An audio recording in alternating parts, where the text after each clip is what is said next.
Forget everything you've been told about angels. Forget the white wings. Forget the halos. Forget the benevolent guardians watching over us from a distance. That is a beautiful lie. What if the first angels to walk among humanity were not saviors? What if they were wardens? What if they didn't come to guide us, but to rule us?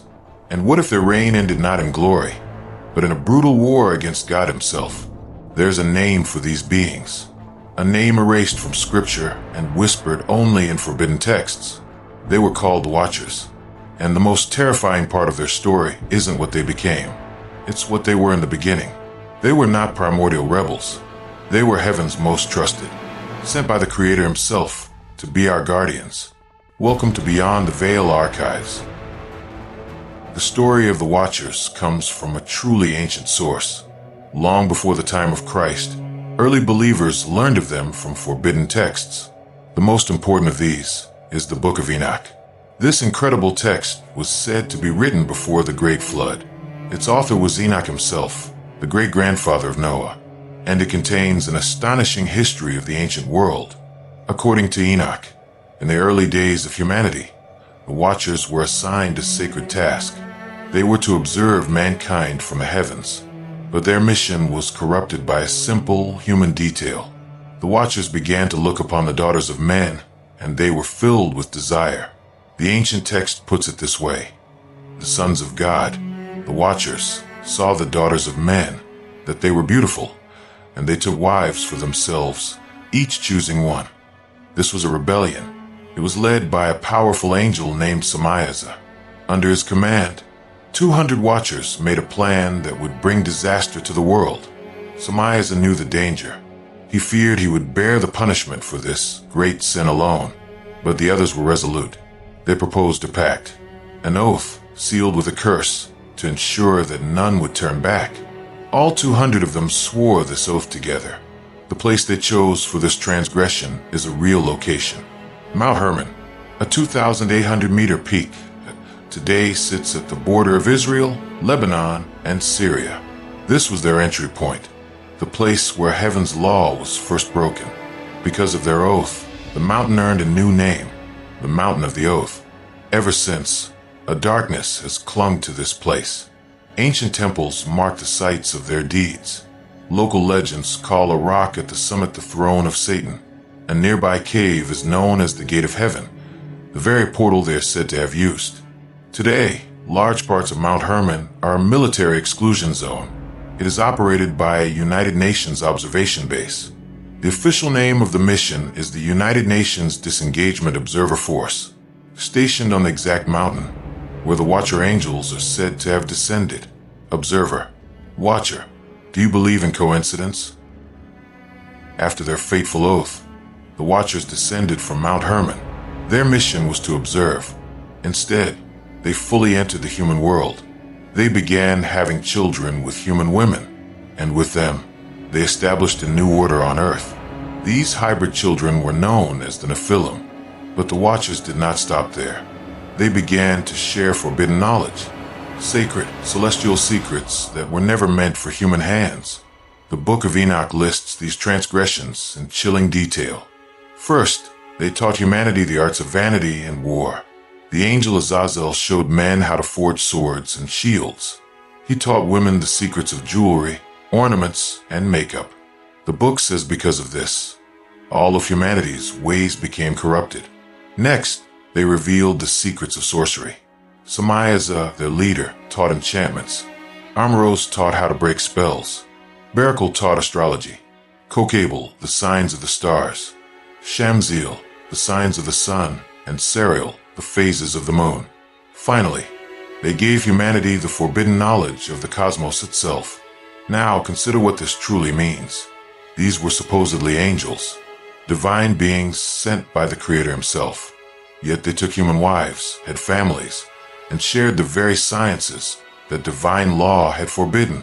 And for a time, the Creator seems unaware. Let that sink in. These beings are corrupting the entire planet, and the God who sent them has not yet reacted. This is not just an oversight. It is a terrifying pattern. The children of the Watchers and human women were born. They were known as the Nephilim. and they were not ordinary. The Book of Enoch describes a race of giants who quickly consumed the world, and the women bore giants whose height was 3,000 cubits. These giants consumed all the food that men produced, and when humans could no longer sustain them, the giants turned on the people and began to devour them. They also began to sin against birds, beasts, reptiles, and fish, and they devoured one another's flesh and drank blood. This was the terrifying new reality on Earth, a race of divine hybrids, half angel, half human, roaming the planet. They were cannibals, they were warlords, and they were fueled by the forbidden knowledge passed down from their fathers. We don't know how long this era of chaos lasted, but the Watchers were ageless. Their children, the Nephilim, were likely the same. This nightmare could have gone on for thousands of years. During this time, Earth was not ruled by humanity. It was a planet conquered by its own guardians. The Watchers had established a divine dictatorship, and their children, the Nephilim, were their enforcers. They corrupted everything they were sent to protect. The world was broken. A response was inevitable. After millennia of chaos, the Earth could take no more. The cries of a tortured humanity finally reached the heavens, and at last, the highest angels took notice. 4 great archangels, Michael, Uriel, Raphael, and Gabriel, looked down upon the corruption. They brought the case before the Creator himself, saying, "The voice of their cries rises up to the gates of heaven. The souls of the dead plead before you. Their hands are stained with blood." Then, the great king upon the heavenly throne looked upon the earth.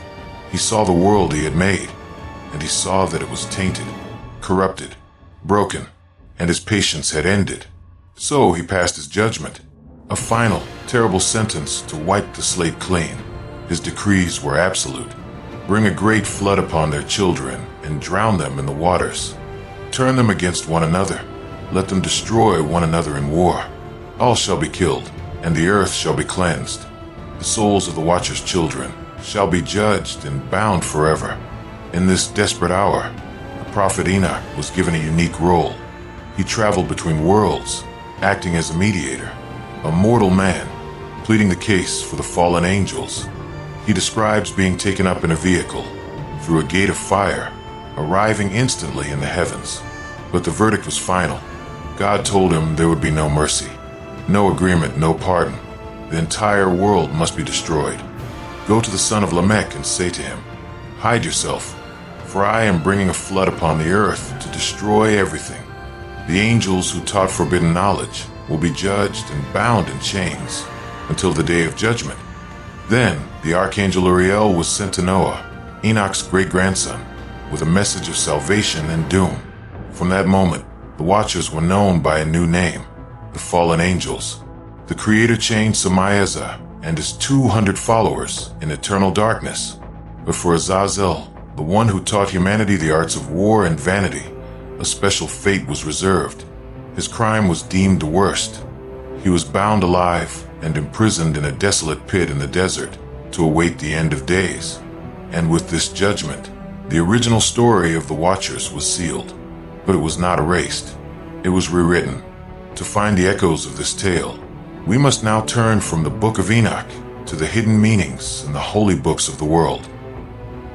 We must follow the echoes of this story as they appear in the holy books of the Abrahamic religions. And what's fascinating is not just that the story is retold, but how it has changed. Consider the book of Genesis. It tells the same terrifying story, but the details have been sanitized. Genesis chapter 6 says this: "The sons of God, B'nai Elohim, saw the daughters of men. They were fair, and they took them wives, all of which they chose." There were giants, Nephilim, in the earth in those days. When the sons of God came in unto the daughters of men, these were the mighty men of old, the men of renown. Sound familiar? It's nearly identical to the Book of Enoch, but with 2 critical changes designed to alter the entire perception of the crime. First, the identity of the criminals. In Enoch, they are explicitly named Watchers, angels sent by God who rebelled. In Genesis, they are labeled B'nai Elohim, the sons of God, and Elohim is plural, meaning gods. So B'nai Elohim implies divine descendants, a God bloodline. Just like that, God is no longer alone. Second, the nature of the offspring. In Enoch, the Nephilim are flesh-eating, world-destroying monsters. In Genesis, they are suddenly rebranded. They are now the mighty men of old, the men of renown, heroes. This is a deliberate reframing. The crime is softened. The rebellion is romanticized. This pattern continues with the Great Flood. Genesis explains that God saw the wickedness of man was great and regretted his creation. So he resolved to destroy everything and commanded Noah to build an ark. But this presents a logical problem. If the sin was simply the wickedness of man in a specific part of the world, why send a cataclysm to destroy the entire planet? The punishment seems far too extreme for the crime, unless a key piece of information was removed from the official record. The Book of Enoch provides that missing piece. It tells us the corruption wasn't local, it was global. It was a worldwide civilization completely dominated by fallen angels and their monstrous offspring. Suddenly, the global flood makes perfect sense. It wasn't just a reset for humanity, it was a planetary exorcism. The Watchers and their sons weren't just running parts of the world, they were running the whole world.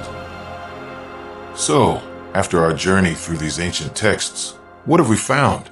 We find one grand, recurring pattern, a blueprint of memory, etched into the stories of our oldest civilizations, a divine hierarchy, a rebellion within it, forbidden knowledge shared, a hybrid race born, a civilization corrupted, and a flood that wipes the slate clean. The details may shift to fit the theology of the time. In one version, God needs reports from his angels. In another, he sees the wickedness himself and regrets his creation. But the core of the story, pattern, always persists, which leaves us with the ultimate question. Are these just myths? Or are they the echoes of a history that has been deliberately forgotten? Did angels once rule our world? Were the Watchers real? Could humanity's earliest history truly be a story of divine rebellion and a cosmic reset? The veil has been lifted. What you see now is up to you. Join the discussion in comments below. And if you seek to uncover more of what has been hidden, subscribe to Beyond the Veil Archives. The truth is waiting to be remembered.